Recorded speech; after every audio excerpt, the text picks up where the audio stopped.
in the German city of Cologne, and I wasn't overwhelmed with the furniture that I have seen, because with our capacity, we can make better than that. The Germans were impressed by our excellent goods and industry that they promised to allow us to actively participate in the exhibition and take goods from Gaza to the city of Cologne exhibition in 2013. 2013 إن شاء الله. Muhammad Mushtaha's furniture factory, erected from under the rubble too, after being destroyed by Israeli occupation army north of Gaza. The army that insists to ruin every landmark that express life and beauty.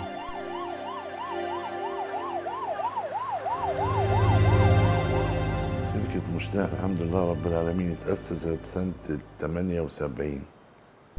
Mushtaha Company was founded in 1978 as a family business with 2 or 3 workers. Till before the war, we had 40 workers at Mushtaha Furniture Company for house, hotel, and office furniture, along with everything related to furniture and wood.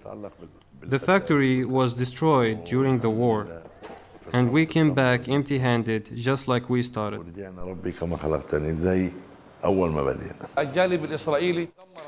The Israeli occupation destroyed more than 450 industrial establishments in the Gaza Strip. Those facilities were behind the Israeli occupation army during its invasion of the Gaza Strip. And at the moment of withdrawal from the Gaza Strip, they destroyed those factories, as they stayed in most of them during the war.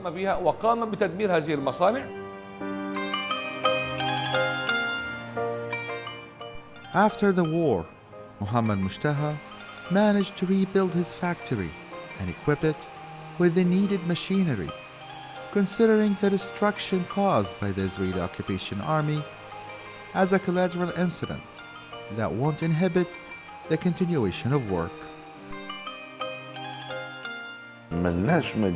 We have no other option. Where will the workers and I go if I didn't build another factory and work therein? I am compelled to create another factory or 2 or 3 because I don't have any other country to work in.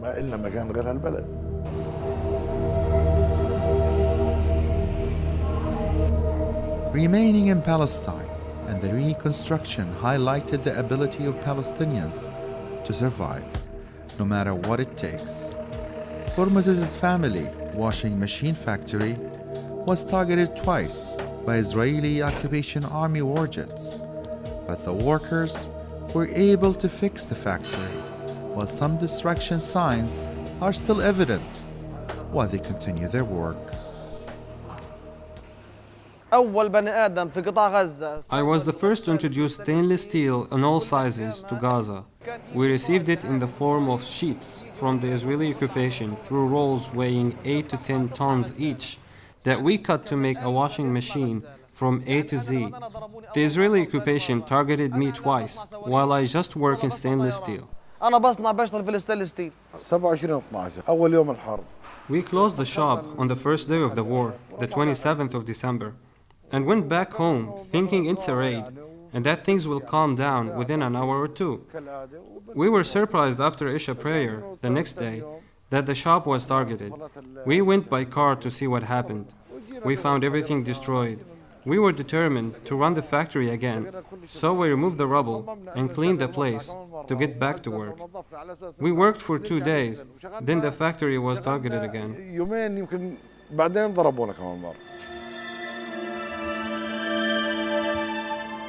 As said by people in charge, this workshop contributed to providing consumers with washing machines despite the Israeli-imposed siege on Gaza.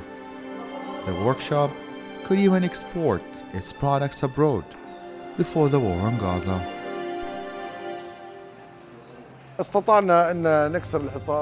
We could break the siege by providing stainless steel material and offering our production to the consumer so as not to feel the siege. For this reason, we were among the first targets on the list that the Israeli occupation targeted. The washing machine that we are talking to you about is that you have just seen. It had entered Sudan en route to Ethiopia. This means it's a first class in Gaza. This is something we are proud of, as we are proud of our customers as well.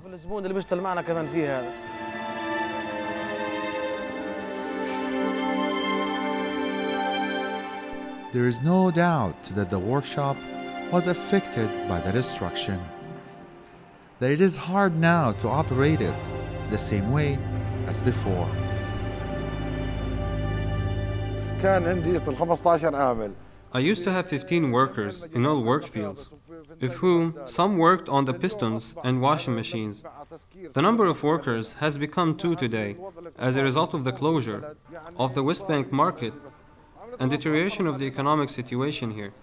The shelling affected everything, whereas it destroyed new scissors we bought, in addition to the generator and the full-time automatic saw that used to operate at night and start to cut and produce while I was home. The Israeli occupation has always been fabricating excuses to obstruct development in agriculture and industry, and is certainly interested in destruction at those levels.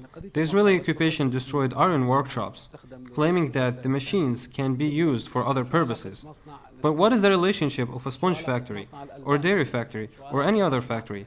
This is an Israeli occupation systematic program to destroy the structure of the economy to achieve political goals.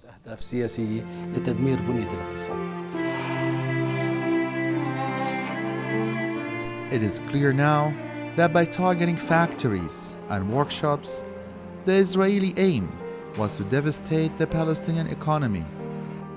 Maybe targeting the Lul's dairy factory in southern Gaza was yet another proof that the Israeli occupation army is working on a systematic plan to destroy any successful industrial facility that would achieve independence of the Palestinian economy apart from Israeli occupation economy.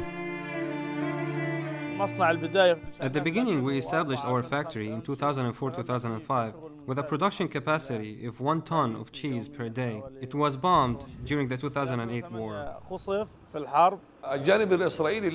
The Israeli occupation is not enough with what was destroyed during the last war on Gaza, but still destroying. There are dozens or even hundreds of factories that were destroyed after the war. The Lul factory is one of those factories that was destroyed 4 times instead of 1. The Lul's daily factory was targeted on the first day of Gaza war back in 2008.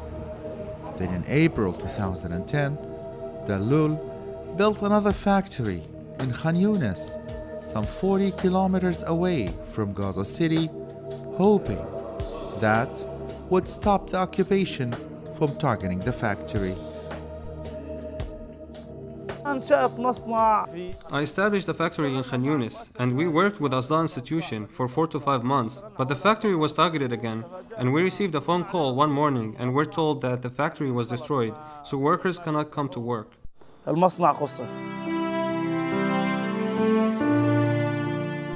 Lul and all factory workers were puzzled when the factory was targeted again, so they decided to rebuild the factory for the 3rd time, 100 meters away from the ruins of the first factory, which was destroyed in the first time.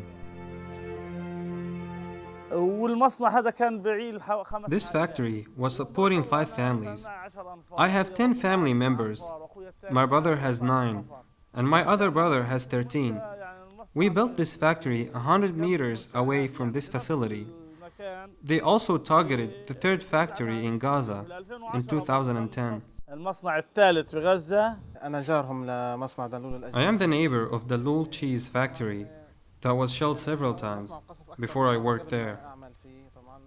Of course, the F-16 bombardment was heavy and caused damage to my family's house and to my own apartment more than once.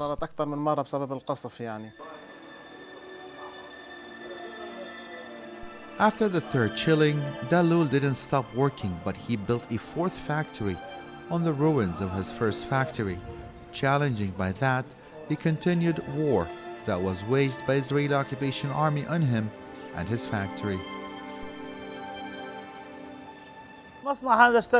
This factory worked for about a year or more. On the 6th of June 2012, we were surprised that the Israeli occupation targeted it, while there was absolutely no escalation at all in that period. The total loss for my family is now 4 factories that were totally destroyed by the occupation. When a crew from the International Committee of the Red Cross came here after the bombardment, I talked to one of them, and he told me that it was a move to destroy the Palestinian economy. We don't know the reason behind the bombardment till now, and they also failed to reveal the reason to us.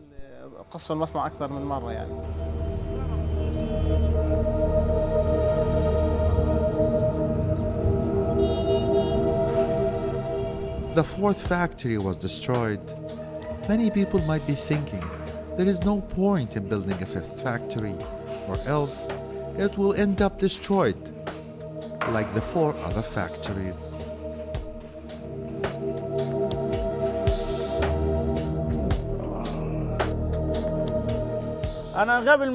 I was establishing the factory I am using now before the other factory was targeted.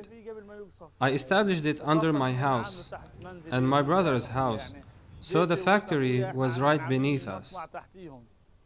Today, I have a factory and machinery to produce enough cheese, milk, and labna for the whole Gaza Strip. The occupation is still dealing with us with power, not with morals. We are still building while the occupation destroys. We have no other place than this homeland. We have the industries we learned from our parents and grandparents, so we are steadfast in this homeland.